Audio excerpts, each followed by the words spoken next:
We just have too many eggs in the hyperscaler baskets. And if they go down from time to time, which they are, they're going to be severely impacted. And so in other words, this has to, go up the chain, so to speak, and up in the C-suites and up in the boards to understand that this risk, and as they saw this week, is something that they need to consider and they need to manage. So cloud risk must now be, a standing item for executive and board discussions. And I'm having a lot of discussions with C-level folks and boards of directors about these risks and the ability to kind of move and reduce risk by moving to different technologies, such as repatriation, back to co-location providers, the ability to use private clouds, the ability to use, smaller, more tactically focused cloud providers, as the ability to not only provide you with more cost-effective computing, but also start lowering the risk of some of these things happening. We just have too many eggs in the hyperscaler baskets. And if they go down from time to time, which they are, they're going to be severely impacted. Maybe the next one's going to be 9 days.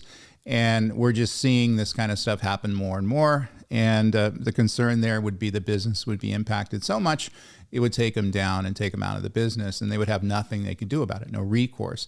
So you need to review reliance on software as a service systems and third-party vendors, and also look at what services they're running. It's not just using a software as a service system for inventory management or accounting, things like that, but also communicate with them to figure out which clouds they're dependent on.